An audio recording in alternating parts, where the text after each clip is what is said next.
ગુજરાતની બે વિધાનસભા વિસાવદર અને કડીની પેટા ચૂંટણીની તારીખ જાહેર કરવામાં આવી છે। ભાજપ, કોંગ્રેસ અને આપ સહિત શંકરસિંહની પ્રજાશક્તિ ડેમોક્રેટિક પાર્ટી પણ મેદાનમાં ઉતરી છે। ચોપાંખિયા જંગમાં દરેક પાર્ટી એડી ચોટીનું જોર લગાવી રહી છે। ત્યારે આ બધાની વચ્ચે એક સાંધે ત્યાં તેર તૂટે એવી સ્થિતિ કોંગ્રેસની છે, કારણ કે એક તરફ જૂથવાદ અને રાજકીય ડખા યથાવત છે અને એવામાં ધારાસભ્ય જિગ્નેશ મેવાણીને કડીમાં પ્રભારી તરીકેની જવાબદારી સોંપવામાં આવી, પણ તેમણે હાથ ઊંચા કરી દીધા છે। જ્યારે બીજી બાજુ ભાજપે વિસાવદરમાં જયેશ રાદડિયાને પ્રભારી તરીકે મેદાનમાં ઉતાર્યા છે। નમસ્કાર, હું છું મમતા ગઢવી અને જિગ્નેશ મેવાણીની નારાજગીનું કારણ અને કડી અને વિસાવદર વિધાનસભા બેઠકના રાજકીય સમીકરણોની આજે વાત કરવી છે। ઘણા સમયથી અટકી પડેલી કડી અને વિસાવદર બેઠકો પર પેટા ચૂંટણીની જાહેરાત થઈ છે। આગામી 19 જૂનના રોજ અહીં ચૂંટણી યોજાશે અને 23 જૂનના દિવસે મતગણતરી કરવામાં આવશે। ભાજપ, કોંગ્રેસ બંનેએ ગઈકાલે પ્રભારીની નિમણૂક કરી છે। કોંગ્રેસના પ્રદેશ પ્રમુખ શક્તિસિંહ ગોહિલ દ્વારા બંને વિધાનસભા માટે 4 પ્રભારી જાહેર કરાયા હતા। વિસાવદર માટે પરેશ ધાનાણી, ઇન્દ્રનીલ રાજ્યગુરુ, વશરામ સાગઠિયા અને પૂજા વંશની પ્રભારી તરીકે નિમણૂક કરાઈ, તો કડી માટે ગેનીબેન ઠાકોર, જિગ્નેશ મેવાણી, પાટણના ધારાસભ્ય કિરીટ પટેલ અને માલધારી નેતા રઘુ દેસાઈની પ્રભારી તરીકે નિમણૂક કરાઈ। જોકે ધારાસભ્ય જિગ્નેશ મેવાણીએ કોંગ્રેસને મોટો ઝટકો આપ્યો છે અને પ્રભારીની જવાબદારીનો ઇનકાર કર્યો છે।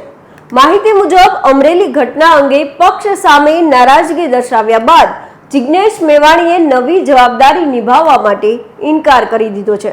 એટલું જ નહીં, જિગ્નેશ મેવાણીએ કડી વિધાનસભામાં પ્રભારી તરીકેની જવાબદારી પણ નહીં સ્વીકારવાના નિર્ણય અંગે શક્તિસિંહ ગોહિલને પણ અવગત કર્યા છે।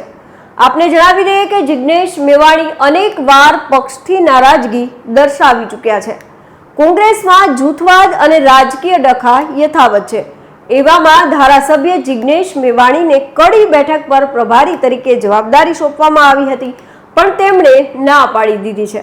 ત્યારે નેતાઓને ન રીઝવી શકતી કોંગ્રેસ મતદારોને કેવી રીતે રીઝવશે તેના પર પણ સવાલ ઉભા થઈ રહ્યા છે। કડી વિધાનસભા પર ભાજપના ધારાસભ્ય કરશનભાઈ સોલંકીનું ગત ફેબ્રુઆરી 2025માં અવસાન થયું હતું। ત્યારથી આ બેઠક ખાલી પડી છે। કડી બેઠકને ગુજરાતનો ભાજપનો ગઢ માનવામાં આવે છે। જોકે આ વખતે કેવું પરિણામ આવશે તે તો મતદાન બાદ જ નક્કી થશે।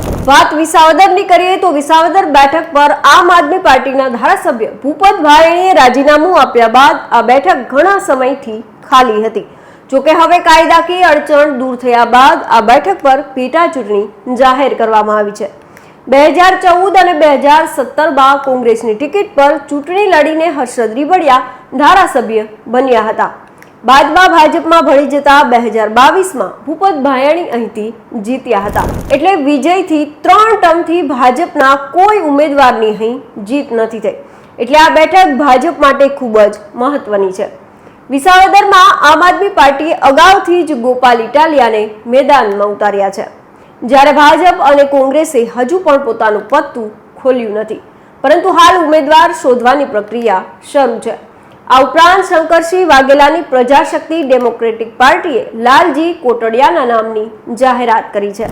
ઘણા સમયથી વિસાવદર બેઠકમાં આમ આદમી પાર્ટી અને કોંગ્રેસ ગઠબંધન કરે એવી ચર્ચા હતી, પરંતુ હવે બંને અલગ અલગ ચૂંટણી લડવાની જાહેરાત કરી છે। આથી ચૂંટણી સ્પર્ધા વધુ તીવ્ર બનવાની છે।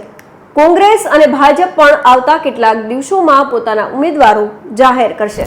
વિસાવદર બેઠક પર આમ આદમી પાર્ટીએ પાટીદાર ઉમેદવારને ટિકિટ આપી છે, ત્યારે હવે ભાજપ અને કોંગ્રેસ પણ પાટીદાર ઉમેદવારની શોધમાં હોય એવું લાગી રહ્યું છે। ટૂંકમાં ત્રણેય પક્ષો પાટીદાર પાસું ખેલ્યું હોય એવું લાગી રહ્યું છે। એટલું જ નહીં, પૂર્વ મંત્રી જયેશ રાદડિયાને ભાજપે આ બેઠકના પ્રભારી તરીકે જાહેર કર્યા છે। એવું જાણવા મળ્યું છે કે વિસાવદરમાં કોંગ્રેસ પણ પાટીદાર ઉમેદવાર તરીકે પૂર્વ ધારાસભ્ય પરેશ ધાનાણીને ટિકિટ આપી શકે છે। એવામાં ભાજપ પણ કિરીટ પટેલ અથવા આપમાંથી રાજીનામું આપીને ભાજપમાં ભળેલા ભૂપત ભાયાણીને ચૂંટણી મેદાનમાં ઉતારે એવી શક્યતા છે। વિસાવદર બેઠક પર મોટા ભાગના ધારાસભ્યો પક્ષ પલટો કરતા જોવા મળ્યા છે, ત્યારે મતદારો કોના પર પસંદગીનો કળશ ઢોળશે એ તો સમય જ બતાવશે।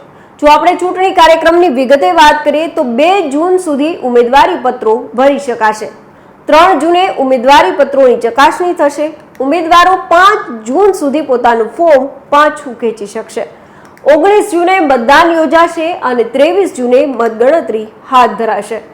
વિધાનસભા ક્ષેત્રમાં કુલ 2,61,092 મતદારો નોંધાયેલા છે, જેમાં 1,35,609 જેટલા પુરુષો છે, જ્યારે 1,25,479 જેટલી મહિલાઓ છે અને અન્ય 4 મતદારો છે. મતદાન માટે કુલ 294 જેટલા મતદાન મથકો ઊભા કરવામાં આવશે, જેમાં 17 શહેરી અને 277 જેટલા ગ્રામ્ય વિસ્તારમાં હશે. આ મતદારો જ નક્કી કરશે આ ઉમેદવારોનું ભવિષ્ય. તો અત્યારે બસ આટલું. ચૂંટણીને લગતી દરેક અપડેટ આપના સુધી પહોંચાડતા રહીશું અને મળતા રહીશું વાત ગુજરાતી પર.